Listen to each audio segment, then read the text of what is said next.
سعودی عرب میں Jammu Kashmir liberation front کے نومنتخب ارکان کی حلف برداری تقریب منعقد ہوئی، جس میں شرکاء نے کشمیر کی آزادی کے لیے آواز بلند کی۔ ریاض سے دیکھیں گے ہمارے نمائندے عمیر علی کی رپورٹ۔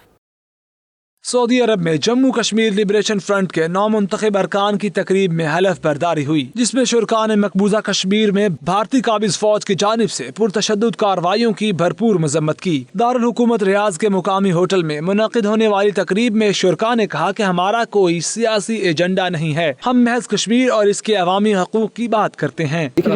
ہندوستان تو ایک بہت بڑا غاصب اور جو کہتا نا کہ پوری دنیا کو ایک چہرہ دکھایا ہوا کہ ہم ایک جمہوری ملک ہیں، یہ ان کے اوپر بہت بڑا تمانچہ ہے کہ وہاں کے بچوں کو تو چھوڑیں، مردوں کو تو چھوڑیں، عورتوں کو نہیں چھوڑیں۔ وہ وہاں پر آئے دن ان کا جو ہے نا ان کے ساتھ تشدد ہوتا ہے، ان کو گولیاں ماری جاتی ہیں، ان کا قتل عام کیا جاتا ہے، اور اس کے لیے اس وقت اس پار بھی اسی طرح کا احتجاج، اس پار بھی احتجاج، اور یہ وقت جو ہے نا ہندوستان کے لیے آنے والا وقت بالخصوص یہ ان کے لیے کوئی اچھا میسج نہیں لے کر آ رہا ہے۔ انہوں نے کہا کہ JKLF حریت رہنما یاسین ملک کے نظریے کے مطابق کام کر رہی ہے۔ ہم چاہتے ہیں کہ کشمیر جلد آزاد ہو جائے اور اس کے عوام سکھ کا سانس لیں۔ حلف برداری کی تقریب سے مہمان خصوصی راجہ حنیف نے JKLF ریاض ریجن کی ایگزیکٹو باڈی کے ارکان سے حلف لیا۔ کیمرہ ٹیم کے ساتھ عمیر علی، 92 نیوز ریاض۔